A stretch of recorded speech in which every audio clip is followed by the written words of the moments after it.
안녕하세요. 신영글 교수입니다. 12장 5번째 시간인데요. 지난 시간에 이어서 진행기준 적용 현장에 대한 연도별 공사손익 인식을 계속해서 여러 가지 예와 예제를 통해 확인하겠습니다. 예 9인데요. 중요한 문제입니다. 갑회사는 총 대가 5만 원의 3층 건물을 개조하고 새로운 엘리베이터를 설치하기로 1년도 11월에 고객과 계약을 했대요. 엘리베이터 설치를 포함한 개조 영역은 기간에 걸쳐 이행하는 단일 수행 의무랍니다. 따라서 지난 시간에 배운 진행률을 추정해서 진행 기준에 따른 공사손익을 인식을 해야 되는데요. 총 예상 원가가 4만이래요. 그런데 여기에 엘리베이터 조달 원가가 상당 부분을 차지하죠. 15,000, 기타 원가가 25,000 이렇게 되어 있습니다. 엘리베이터는 2년도 6월에 설치될 예정이지만 1년도 12월에 현장으로 인도될 때 고객이 그 자산을 통제한대요. 지난 시간에 수행 의무를 이행할 때 수익을 인식한다고 했는데 자산의 이전이라고 했죠. 고객한테 자산이 이전되면 수행 의무를 다 이행한 거다. 근데 자산의 이전은 결국 고객이 그 자산을 통제하면 이전됐다. 이렇게 봤잖아요. 그러니까 엘리베이터를 통제하기 때문에 1년도 12월에 수익을 인식해야 되나? 뭐 이런 생각을 지금 하게 되는데 진행률을 계산할 때 발생원가에 기초한 투입법으로 추정을 한답니다. 갑회사는 엘리베이터를 조달하기 위해 발생한 원가가 진행률에 비례적이지 않다고 판단한대요. 왜냐하면 엘리베이터 15,000이 건물 개조 작업을 하는 이 초반에 현장으로 인도가 됐잖아요. 아직 설치하려면 한참 멀었잖아요. 다음 연도 6월에나 설치가 된다는데 따라서 이 엘리베이터 원가 15,000원을 1년도 발생 원가에 집어넣으면 지나치게 진행률이 높게 추정이 되겠죠? 뭐 그런 이야기입니다. 비례적이지 않다. 왜냐하면 엘리베이터가 2년도 6월에 설치되더라도 1년도 12월에 현장으로 인도될 때 고객이 통제하기 때문이다. 좀 전에 제가 이야기했던 그 얘기입니다. 1년도와 2년도에 실제로 발생한 기타의 원가는 5천과 2만이다. 즉 예상한 요 2만 5천 중에 5천이 1차년도, 2만이 2차년도 이렇게 되어 있습니다. 이 문제의 핵심은요 이렇습니다. 진행률을 추정할 때 15,000이라는 엘리베이터 조달 원가를 분모와 분자, 즉 총예정원가와 단기발생원가에 포함시킬 거냐? 아니다. 포함시키면 안 된다. 두 가지 방법을 놓고 비교를 해보자라는 거죠. 자, 엑셀연도 발생원가, 엘리베이터 원가 15,000. 왜냐하면은 설치는 2년도에 되지만은 현장에 1년도 말에 인도가 됐고요. 고객이 통제할 수 있다면서. 그래서 15,000을 조달원가 포함하여 진행률 추정을 하고자 하는 거예요. 기타 원가 5,000이라고 앞에 나와 있었죠. 완성 시까지 추가 소요원가 2만. 그래서 다음 연도에 2만이 발생하고 끝나는 겁니다. 한편 방법 2에 따르면 엘리베이터 원가는 빼는 거고요. 기타 원가로만 진행률을 추정하고자 하는 거죠. 그래서 기타 원가 5,000 발생했고요. 향후 2만이 더 발생할 것 같은데 다음 연도에 2만 발생하고 끝나는 케이스입니다. 두 가지 방법에 따라서 진행률을 추정을 해보는데 자, 방법 1, 좀 전에 이야기한 대로 1년도 12월에 현장으로 인도된 엘리베이터 원가까지 포함해서 진행률을 추정을 하는 겁니다. 따라서 다시 앞으로 가보면 단기 발생 원가 2만, 향후 발생할 원가 2만이니까 총 계정 원가는 여기 15,000, 5,000, 2만 해서 총 4만이잖아요. 총 계정 원가가. 그 중에 단기에 발생한 원가가 15,000과 5,000, 2만이니까 50%네. 이렇게 50%입니다. 그 다음 연도가 이제 100%가 되겠죠. 한편 방법 2는 15,000, 15,000을 분모 분자에서 다 빼자라는 거 아니에요. 기타 원가로만 구분을 하는 겁니다. 따라서 단기 발생 원가 5,000, 총 예정 원가는 5,000과 2만을 더만 25,000. 따라서 25,000분의 5,000 하기 때문에 20%가 되죠. 꽤 많이 차이가 나죠? 50%냐 20%냐. 그래서 50%로 하는 방법을 본다면은 전체 계약 금액 5만의 50%, 25,000원이 누적 매출액이면서 이제 단기 매출액이죠. 첫 해니까. 매출 원가는 단기 발생 원가, 엘리베이터 원가 15,000과 기타 원가 5,000. 그래서 매출 총이익이 5,000이고요. 다음 연도에 누적 매출액 100%인데 전년도에 25,000 인식했으니까 그 다음 연도에도 25,000. 그리고 나서 기타 원가 2만이 발생을 하니까 여기 매출 원가 그래서 5,000. 해서 5,000, 5,000 이렇게 매출 총익을 인식을 합니다. 그러나 엘리베이터 조달 원가가 진척도를 측정하는데 들어가면 오히려 진척도를 왜곡하니까 빼자라는 거 아닙니까? 제외를 할 때 원가와 매가, 매출액에도 모두 다 빼는 겁니다. 그래서 여기서 지금 총 계약 금액이 5만인데요. 15,000을 뺀 금액의 20%. 이 15,000은 한 시점의 수익 인식 부분으로 여기서 빼는 거예요. 여기에 매출과 매출 원가를 같은 금액으로 하고요. 자, 35,000에 진행률 20%였죠? 7,000입니다. 그리고 기타 원가 5,000. 이게 이제 2,000만큼이 이익이고요. 여기서는 총액으로 매출과 매출 원가 같은 금액으로 하니까 2,000만큼이 매출 총익이고요. X2년도로 가보면은 전체 35,000이 100% 누적 수익 아니에요. 작년에 7,000 빼면은 28,000. 발생한 기타 원가가 2만.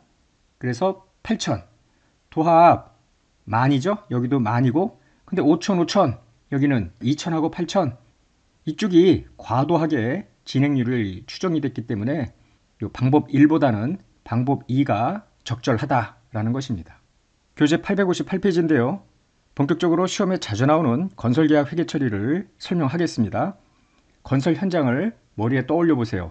먼저 여러 가지 원가가 발생이 될 텐데요. 재료 원가도 있을 거고요. 그 다음에 노무 원가, 기타 여러 가지 간접 경비 등이 발생이 될 거예요.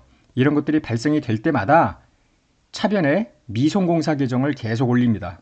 대변은 현금, 미지급 비용, 미지급금 이런 것들이 들어가겠죠. 미송공사. 원재료 투입이 되면은 전에 원재료 매입 붕괴가 있겠죠. 원재료가 빠지고. 하여튼 미송공사입니다. 미송공사는 제조회사의 제공품 계장과 유사하다라고 보면 되겠고요. 대금을 청구를 합니다.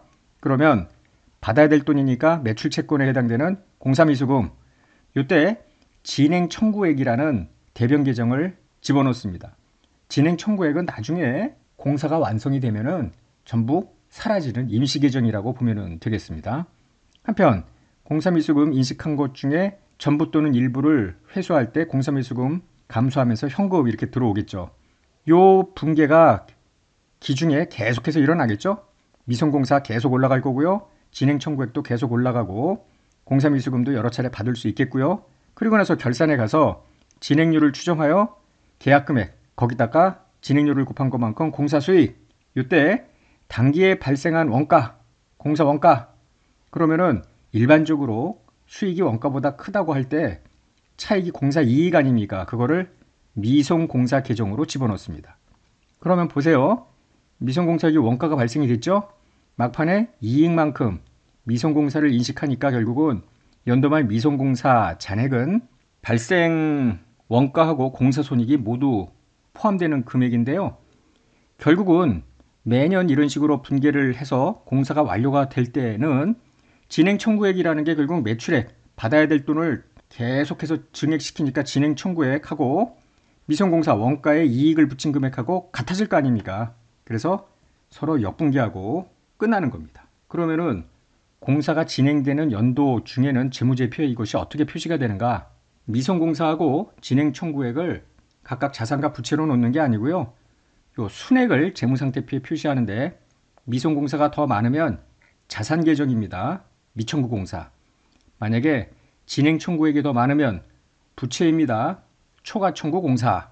대부분의 회사들이 미청구공사는 계약자산에 초과청구공사는 계약부채라는 계정에 포함하여 공시하기도 합니다.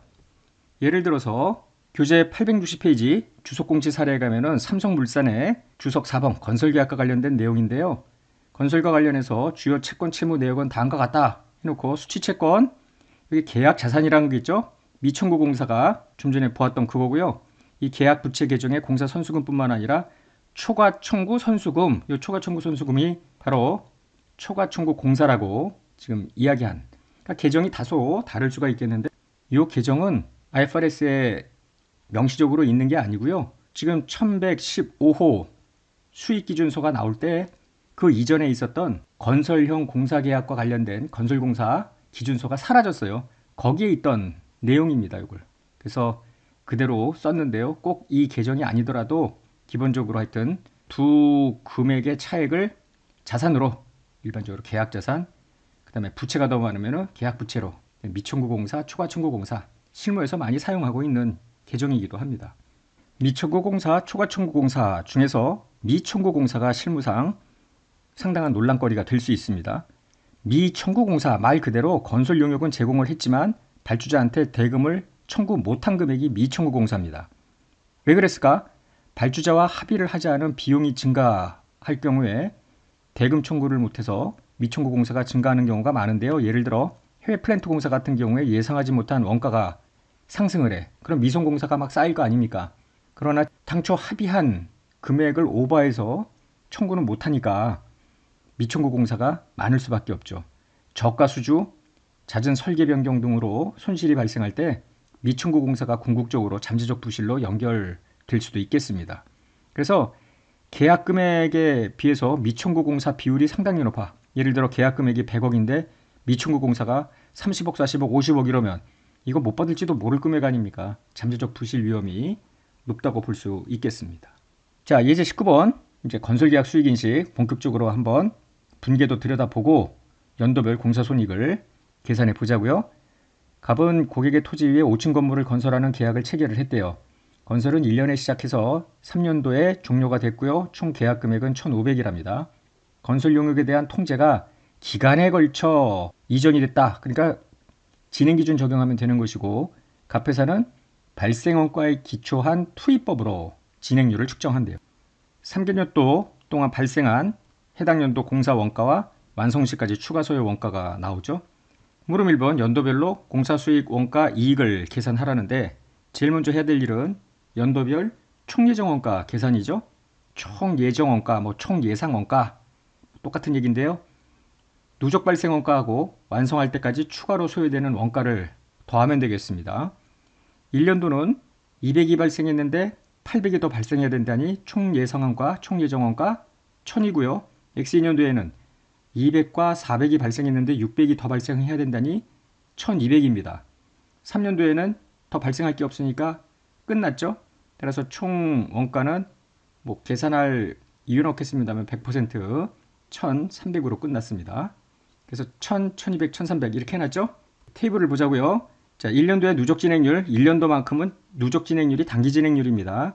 총 예상원가 1000분의 단기 발생원가 200, 그래서 20%. X2년도에는 1200분의 전기, 단기 누적원가, 누적 발생 원가가 들어가야 누적 진행률이죠. 50%, 마지막엔 100%죠. 계약금액 1500이라고 했죠. 20% 300. 전기권 없으니까 이게 단기 수익입니다. 한편 1500에 50% 750인데 전년도 거 빼면은 450이 단기 수익이고요. 3년도에는 전체 1500 중 작년 재작년 거 750 빼면 750 들어갑니다. 이때 공사 원가는 굳이 진행률을 곱해서 계산할 필요 없이 단기 발생 원가로 해도 된다고 그랬죠. 발생 원가에 기초한 투입법이기 때문에 가능한 일입니다. 단기 해당 연도 원가 200, 400, 700. 그래서 각각 공사 이익이 나옵니다. 사실 굉장히 심플하죠. 실무에서도 이런 금액들만 집계가 된다면은 이와 유사한 방식으로 연도별 누적 진행률을 추정하여 해당 연도 공사 손익을 인식을 하면 되는데 지난 시간에 건설업이나 조선업 같은 경우에 진행률 추정을 좀 왜곡해서 해당 연도 수익을 좀 높이는 방향으로 이익 조작을 쉽게 할 수 있다고 했잖아요. 자, 보세요. 지금 여기가 20%가 아니라 25, 30 이렇게 높이고 싶어. 이럴 때 방법은 분모를 줄이면 되죠. 분모를 줄인다는 이야기는 완성 시까지 추가 소요 원가를 실제보다 적다고 주장하면 되는 거예요. 교재 862쪽을 먼저 한번 보면은요. 추가 설명에 진행률 과다 추정을 통한 이익 조정 사례가 나옵니다. 자, 단기 발생 원가가 200인데 실제로는 800이지만 800 아니야. 600이라고 하자. 이렇게 바꿔버리자고요. 한편 다음 연도에 400이 발생했는데 600이었잖아요.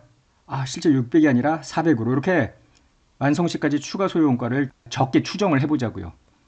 그러면 1년도에 진행률은 200 나누기 200 더하기 600, 800 해서 25%야.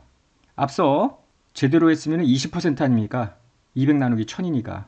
분모를 줄이기 때문에 올라가는 겁니다. 한편 두 번째 연도 거 볼까요? 누적 발생 원가가 600인데 추가로 600이 더 발생한 게 아니라 400만 발생한다고 했으니까 1000이 될 거 아니야. 그래서 60%로 진행률이 추정이 됩니다. 앞에 제대로 추정한 건 50%잖아요. 결국 막판에는 그냥 100%입니다. 그럼 어떤 일이 생기나 보자고요.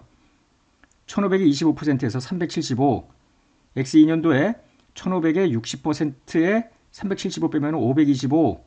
자, 당기 원가는 200하고 400은 앞에 거하고 이건 다르지 않죠. 발생 원가는 지금 추가 소요 원가만 일부러 적다고 추정을 한 거니까. 그래서 앞에는 100과 50이 각각 연도별 이익이었는데요. 여기는 175와 125. 와, 왕창 늘었네. 이미 두 회계 기간의 이익만 하더라도 300이잖아요. 그런데 다시 앞으로 가볼게요. 3개년도 이익이 200이잖아. 여기는 벌써 1년도, 2년도에 300을 잡았는데 결국 200으로 귀착이 돼야 되니 세 번째 년도 계산을 해보면은 마이너스가 돼요. 저희 보다시피 누적 수익이 1,500인데 누적 수익 재작년 900이라 600이 수익인데 단기 발생 원가가 700이니까 마이너스 100이 되죠. 이런 식으로 이익 조정을 하게 되는데 이런 일이 실제로도 있을까? 어차피 3개년도 다 합치면 똑같은데 있죠. 왜냐하면은 지금 요 사례가 여기의 이익을 앞으로 당기고 여기의 이익을 앞으로 당기기 때문에 지금 마이너스가 되는 케이스인데 공사 현장이 여러 개일 거 아닙니까? 수십 개의 현장이 있을 텐데 그럼 계속 새롭게 수주를 할 거 아니에요. 그럼 마이너스 될 때 요 뒤에서 수주한 게 또 앞으로 당겨가지고 이익을 잡기 때문에 얼마든지 연도별 손익 조작이 가능하다는 이야기예요. 이해되셨습니까? 물음 2로 가보겠습니다. 물음 1과 관계없이 만약에 1년도 말에 완성 시까지 추가 소요 원가가 얼마인지 도저히 모르겠대. 진행률 측정이 곤란했대요. 그러면 어떻게 해요? 진행 기준을 적용할 수 없습니다. 이럴 경우에는 단기 발생 원가는 비용, 수익은 최대로 단기 발생 원가까지만 수익을 인식할 수 있죠. 2년도 말에는 완성 시까지 추가 소요 원가를 600으로 추정할 수 있다고 할 때 연도별 수익 원가 이익을 계산하자. 단 1년도 말에 이미 발생한 원가 200이 있는데 얘는 모두 회수할 수 있다고 판단해라. 즉 발생 원가 범위 내에서 회수할 수 있는 금액만을 매출로 인식할 수 있죠. 그래서 1년도에는 진행률을 적용할 수 없고요. 단기 발생 원가 200. 근데 200은 회수할 수 있다고 했으니까 이 범위 내에서 최대 200만큼이 매출입니다. 단기 공사 수익. 그래서 공사 이익은 제로로 잡고요. 2차년도에는 누적 발생 원가가 600인데 향후 600 더 발생할 것으로 예상됐다고 하니까 드디어 누적 진행률 50%, 1500에 50%, 750, 작년에 인식한 공사 수익 200을 빼서 550, 실제 발생 원가 400에서 150, 마지막 연도에 또 하다 보면은 50 해가지고 전체가 200이 되게끔 하자.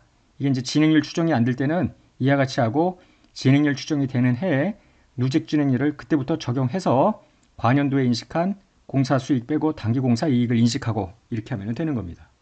자, 예제 20분 볼게요. 재무제표 표시. 다음은 갑회사의 공사 계약과 관련된 자료인데 당해 공사는 1년도 초에 시작이 되어 3년도 말에 완성이 됐대요. 공사 계약 금액은 150만 원, 진행률은 발생원가에 기초한 투입법이래.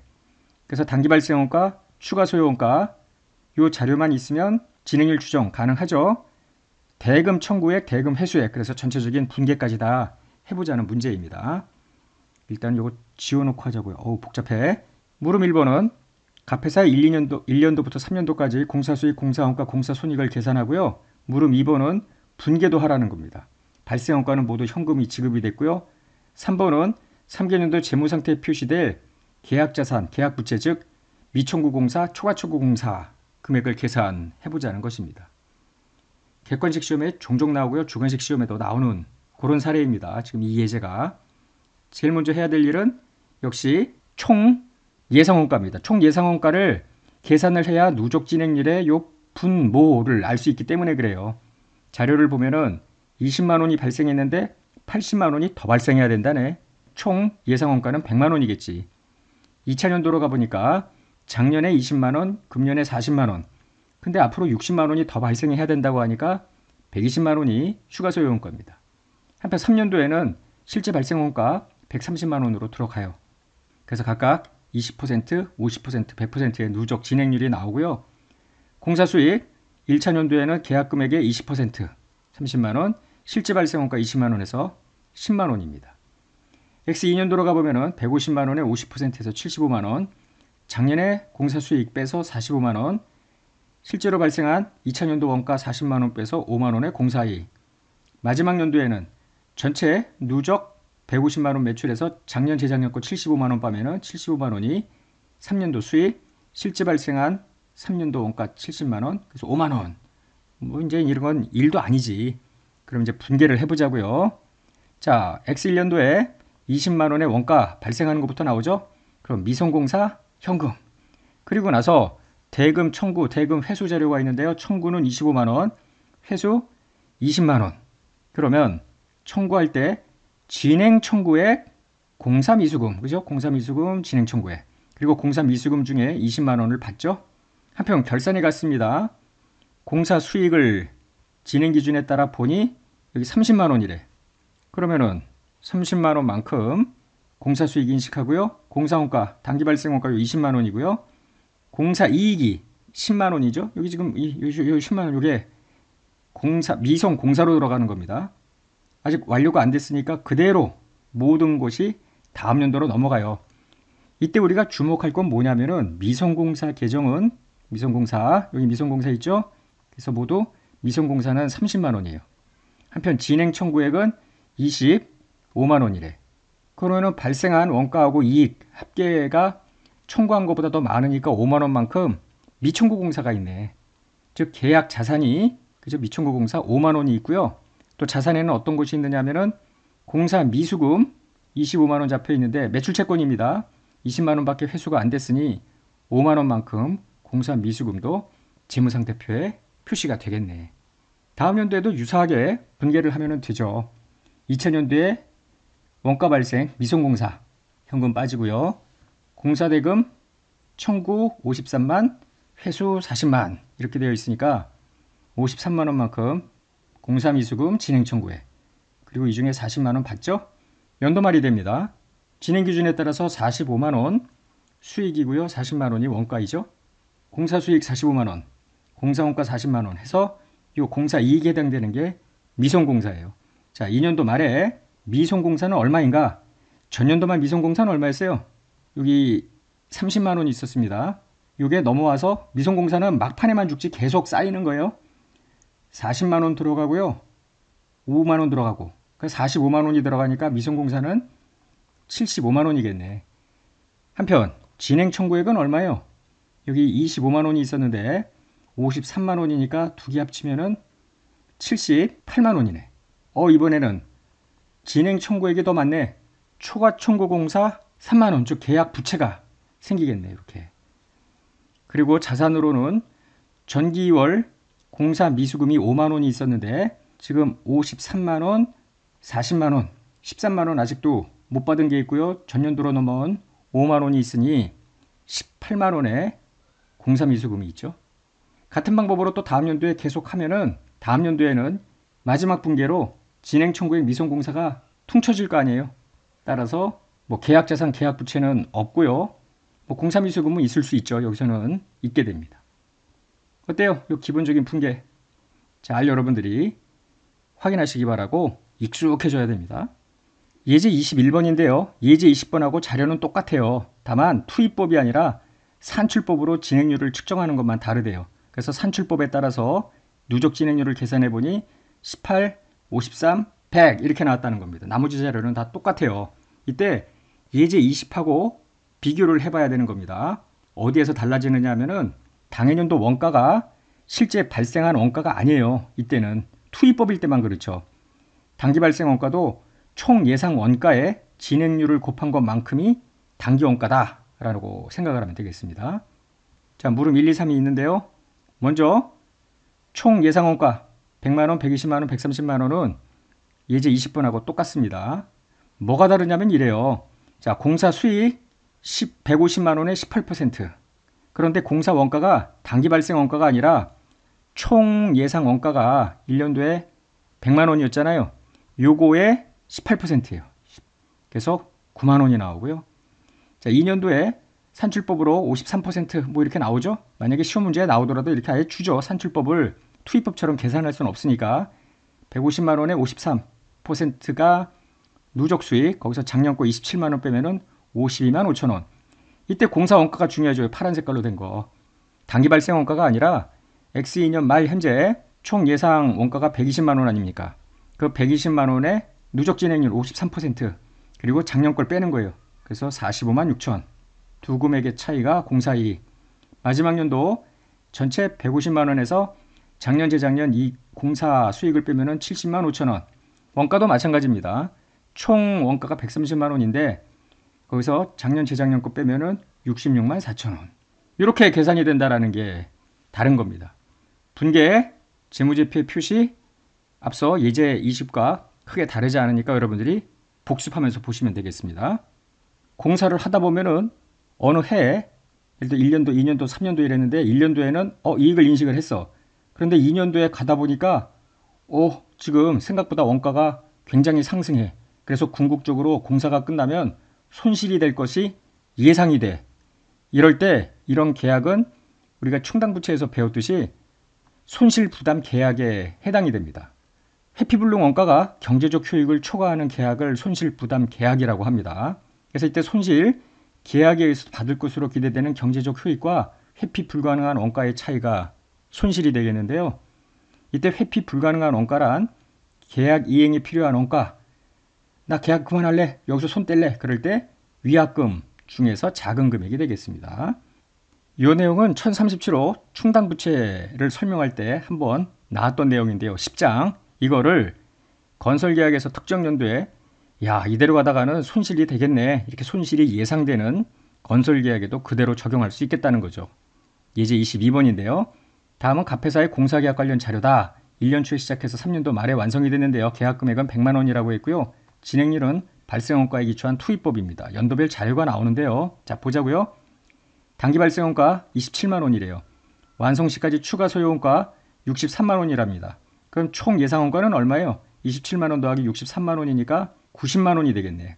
한편 X2년도에 갔더니 28만 원이 또 발생했대.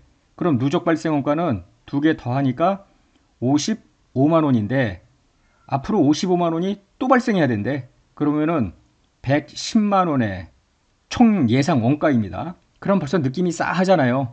여기 계약 금액이 100만 원인데 1년도에는 90만 원의 총 예상 원가. 뒤에 건 아직 모르는 상태입니다. 그냥 여기까지 해놓고 향후 총 예상 원가 90만 원이야 그러면 이대로 가면 한 10만 원 정도 공사 이익이 남겠네 라고 생각하는데 2년도에 가니까 총 예상 원가가 110만 원이니 요거 그대로 가더라도 지금 10만 원만큼 손실이 예상되는 케이스 아닙니까? 손실부담 계약에 해당이 되는 거예요. 그래서 3년도에 이제 완성이 되는데 결국 손실이 나고 끝나요. 그래서 손실부담 계약에 따른 회계 처리를 하라는 건데 물음 1번 갑회사의 1년도부터 3년도까지 3개년도 수익원가 손익을 계산을 해래요. 단 손실부담 계약에 해당될 경우에 기대되는 경제적 효익이란 계약금액 100만 원만큼 받으니까 이것만큼 받는 거고요. 회피 불가능한 원가는 총 예상 원가와 동일하다고 가정을 하자라는 거예요. 그리고 이제 분계도 하라는 건데 정상적으로 해보자고요. 자, 연도별 총 예상 원가 1년도에는 90만 원이에요. 근데 2년도에는 좀 전에 보았듯이 110만 원이야. 계약 금액을 100만 원, 10만 원만큼 오바되니까 10만 원만큼 손실이 이미 예상이 돼요.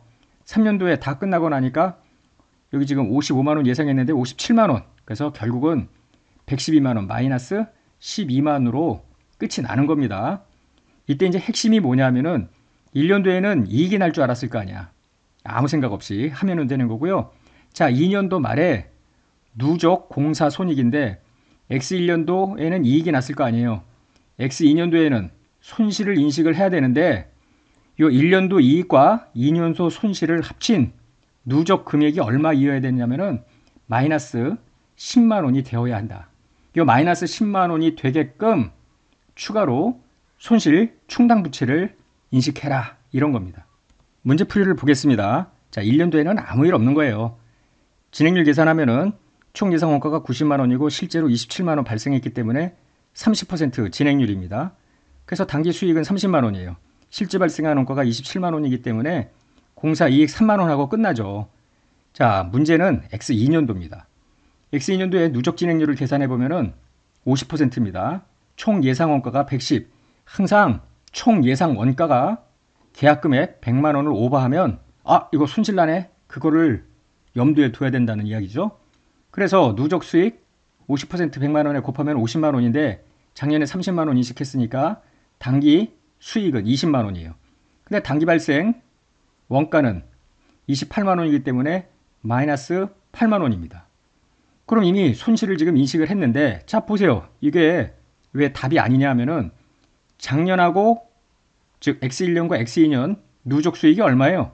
플러스 3만 마이너스 8만 해가지고 마이너스 5만 아닙니까? 그런데 그게 아니라 요 3만하고 여기 미지수 X를 합했을 때 마이너스 10만이 되게끔, 왜냐하면 이 공사 이대로 끝나면 10만 원은 손실이 날 거야. 미래의 손실을 미리 여기다 충당부채로 때려 잡으라는 거예요. 따라서 5만이 아니라 10만이어야 하므로 얼마만큼 비용을 더 인식하냐면은 5만만큼 더 인식하는 거예요. 요 분계를 먼저 한번 보면은 차변에 비용인데 공사 원가로 집어넣고요. 대변이 손실 충당부채, 요 분계를 더하는 겁니다. 따라서 비용이 5만 원 더 잡히기 때문에 단기 공사 손실이 13만입니다. 이렇게 13만 원을 잡아 놓으면 두 개 합쳐보세요. 전년도에 이익 3만, 당해년도에 마이너스 13만 손실, 두 개 합친 누적이 10만이 될 거 아니에요. 이렇게. 그리고 나서 3년도로 갑니다. 100% 완성이 됐죠. 누적 매출은 100만인데 작년 재작년에 각각 50만, 여기 30만, 20만 했으니까 50만 빼면은 마지막 연도 매출이 50만입니다. 실제 발생한 원가가 57만이니까 손실이 마이너스 7만이에요. 그런데 이 공사 전체 손실은 100만 원 계약 금액에 112만에 원가가 들었으니까 마이너스 12만에 손실이 돼야 될 거 아닙니까? 1, 2, 3년도 다 합치면 마이너스 12만. 그런데 이미 1년도, 2년도 누적 손실이 마이너스 10만이니까 3년도에는 마이너스 2만만 잡혀야 되는데 이미 진행 기준 하니까 마이너스 7만 아니에요. 어떻게 하느냐면은 전년도에 인식했던 손실 충당 부채를 죽이면서 환입을 인식하면 됩니다. 즉 다음과 같이 충당부채 환입이 여기로 충당부채 죽이면서 충당부채 환입인데 이것이 공사원가 차감입니다. 플러스 금액이죠. 이와 같이. 조금 처음에 어색할 수 있는데 특히 2차 시험 같은 경우에 종종 나오는 문제입니다. 잘 복습하면서 이해하시기 바랍니다. 자, 마지막 토픽 하나 이야기하고 끝날게요. 지금 기간에 걸쳐서 재화를 이전을 하는 이 건설공사의 경우에 건설에 소요되는 원가가 꽤 많아서 차입을 했어. 그럼 차입 원가가 나올 텐데 이를 우리가 4장 유형자산에서 배웠던 적격자산의 자본화를 할 수 있겠느냐라는 거예요. 예를 들어서 공동주택을 건설해요. 우리나라 같은 경우에 아파트 건설 뭐 이런 겁니다. 건물의 개별 단위별로 고객한테 판매를 합니다. 우리나라 같은 게 선분양하고 막 팔잖아요. 미분양됐어도 언제고 고객이 나서면은 팔죠. 공동주택 건설 같은 경우에 우리나라 같은 경우 아파트 건설 선분양해가지고 미리 다 팔아버리잖아요. 미분양됐더라도 고객이 나서면은 언제든지 추가로 분양해서 팔 수 있겠습니다. 그래서 개별 단위별로 고객한테 판매를 하는데 만약에 특정 차입금을 차입했다고 가정을 해보자고요. 사장 적격자산에 대한 차입원가 자본화 워낙 강의한 지 오래됐기 때문에 여러분들이 잊어버렸을 수 있겠는데요.